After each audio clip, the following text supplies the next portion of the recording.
Sometimes life takes us in completely unexpected directions. What we thought was going to be a nice, neat picture of our lives turns out to be something completely different, and many times much better. That's the story of Bo and Heather Hefner.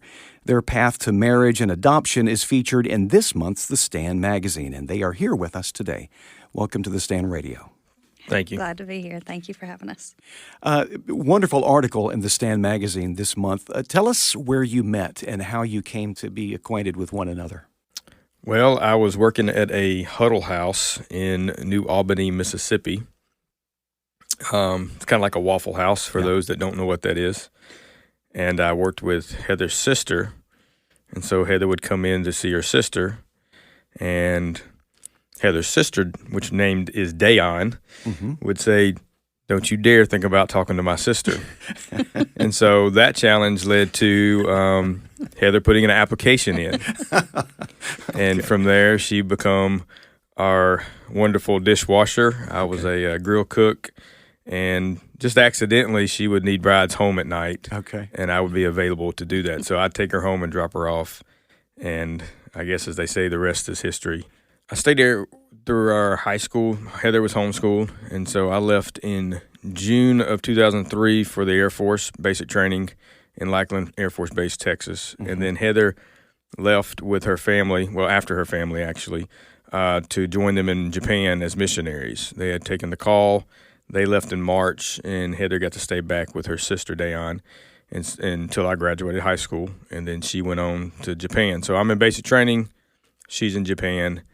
And we went through the process of basic training, tech school, and Heather got to come back and visit. Okay. And then finally, her parents agreed to let her come back permanently, and we got married in November of 2003. Okay. So, Heather, your relationship with Bo really was very long distance. How did that work? It was. Well, while he was in basic training, there weren't a lot of phone calls. If there were, it was by the time he dialed all of the extensions to get a hold of Japan, because they only get, I don't know how long your phone calls It's were just allowed. A couple of minutes on the phone. So by the basic time training. he dialed all the extensions, we basically got to say, "Hey, love you, bye." You must have been certain, Bo, that this was going to be your wife, to have such a short amount of time to talk to her. I prayed for years, God, let me have the right person enter my life. And so I think he clearly showed both of us, but surely me, that Heather was the person that he had set aside for me. That's wonderful.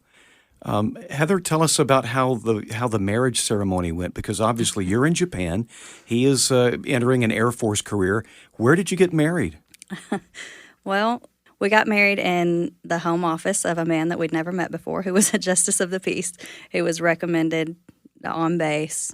And we had no family, no friends. So this was a small private? This was just just the two of us. Got married, signed, and went out to eat that night for our makeshift honeymoon.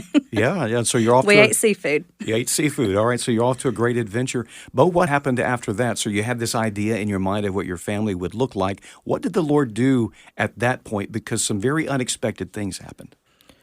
Yeah, and to add to the marriage part, just in case, it is an odd deal to call your future mother and father-in-law in Japan, and ask them to sign papers for their young daughter. I was young, and fax those over. That's if people still use fax machines nowadays, but they faxed the paperwork over with their signatures so we could get married. So I thought that was an interesting detail of.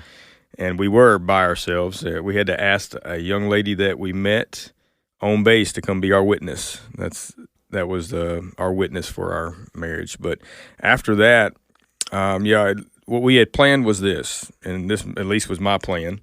And Heather always just kind of tagged along during my military time, and she went along with whatever I came up with. But we did plan to have a couple kids, and to travel. Stay in the military, retire. But along the way, we did have Charles in Virginia, where we got married at. Okay. And then we moved to Arkansas, Little Rock Air Force Base, and we had our second son, William. And we were done at that point. Okay. So we went about 10 more years in the military, and a lot of things happened during that time. Some tours overseas. We moved again to Tupelo, Mississippi as an Air Force recruiter. My daddy came down with stage 4 cancer, so I moved back to see if I could help. Yeah. And we spent our time here recruiting for the Air Force. During that time, we was at a local football game at New Albany High School, and we received a phone call that Child Protective Services had taken in 3 of my niece's children. Okay. So that would make them my great or grand nieces and nephews, and if we could come help. So I did go over, and we met with them that night, and they sent the kids home with somebody else.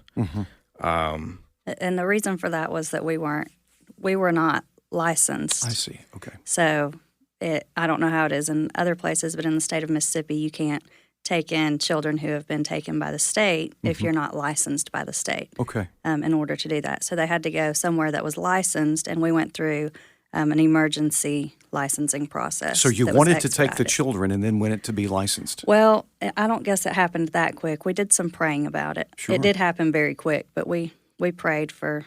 It wasn't very long. Not very long, because they didn't give us very long to make that decision. Okay. What sped the process up even more was they split the children up. And so you had 1 or 2 over here, you had 1 over here, and once we made that decision, that's what we did. And we took them in as our foster children and went through the process of getting licensed and qualified to do that. And along that process, just a few days later, maybe a couple weeks later at the most, my niece had another child. So when they took these children, she was pregnant at that time. Okay. And immediately they called us because we had the siblings, and they said, you have 1 hour to make this decision or this child goes to another home. Wow. And so we brought then Faith Heafner into the family. So that equaled the total of 4 children that we had fostering at that time, plus our 2 teenage children that were biologically ours. So we went from a 2-child home to a 6-child home almost overnight. That is incredible. Heather, how did you handle the jump in the number of children in your family so quickly? Because this is not a lot of time that you had to prepare. It wasn't. Surely, the first 3 we had about 2 months while we were going through the licensing process. So we were able to gather some things, kind of prepare the house a little bit, move, the boys around as needed. But the third one, the newborn, literally they called, said you have an hour, or the fourth one. When you have 6, the numbers jumble sometimes. But when they called about Faith, like he said, it was literally an hour. And when we got the first 3, when we took them in, they told us that there would be no option. That they knew that the mother was pregnant, but in the state of Mississippi, the rule or the law is that you can only have 5 in your home. Once you have 5, you cannot foster beyond that. I see. So there was no option in our minds that we would be able to take in Faith when she was born. But when they called, they said we can do a waiver, but you only have an hour to decide, or else she'll go to another home and the option will be off the table. So in an hour, we had a newborn that we had no expectations of and nothing for her. She literally came with just herself and a car seat. But within about an hour of that happening and us bringing her home, a local church, group from a local church, Matt Murphy, actually, who works here at American Family Association, his church brought us just loads of supplies, cradle and diapers and clothes and blankets. So the jump was a big change for us, but the support and the love of our community really helped. We had friends that would jump in anytime we needed them. I would say on the other side of that is the transition was probably large for our 2 boys. They went from running the house to being ran over in the house by 4 more. And but they accepted the call very well and actually gave up their bedrooms, so we could split kids up and be where we could get licensed and qualified, because you could only share rooms with two that were younger. But also then, we mentioned Beulah Baptist Church with Matt Murphy coming in and helping, Bethlehem Church of New Albany, which is now our current church, but was not at that time. It was Heather's home church. They came in and took my garage in just a few weeks, turned that into 2 extra bedrooms and a bathroom. So then we could move our 2 boys down to there. They had their own area, and then we took the rest of our bedrooms and turned that into our other 4 children's areas. So our little 1,600 square feet house moved up to a whole 2,000, but it holds 6 bedrooms and 3 bathrooms. Wow. And so that was a transition of, there's not a square inch that we have to share. So that's my take on how so many people stepped up and helped out. Heather, what would you say to someone who's listening today that may be considering adoption? It's very scary when you think of everything that's out there. You don't know what the future holds. What do you say to that person that's just wondering, should I, what's the Lord's will here? It is very scary. I think you have to go into it. Of course, we didn't have a clue what we were getting ourselves into. It's not going to be easy. It's not going to be, God never said that the things that come into our life are going to be easy. Even the blessings, even within blessings, we have to go through hard times. And taking 4 children who essentially were abandoned, and having to raise them to understand that they are loved and they are wanted and they are accepted. It's not an easy thing to do. It does come with hardships and heartaches, but in the end, the reward is well worth it, is far greater than any of the challenges. So I would encourage you, if you are thinking about adoption, there's so many children out there that need a loving home and that need to see that they are wanted and loved and accepted.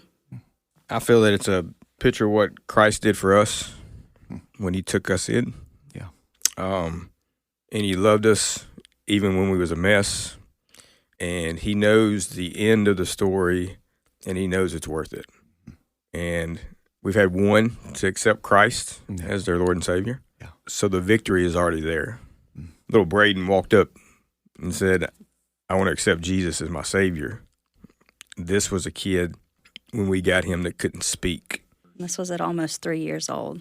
This is a child that doesn't understand everything correctly, but he does know this. He knows what it is to be loved. And adoption is love. And every time that Christ called for somebody to love, he called for somebody to act. And I would say that you act upon adoption. Beautiful story. Thank you so much for being here and sharing that with us today. Thank you for your encouragement, for your testimony of God's faithfulness. And again, I would point our listeners to this month's Stand magazine. This story is titled, A Story Only God Could Write. It's in the April edition of the Stand magazine. Heather and Bo, thanks so much for being with us. Thanks for having us.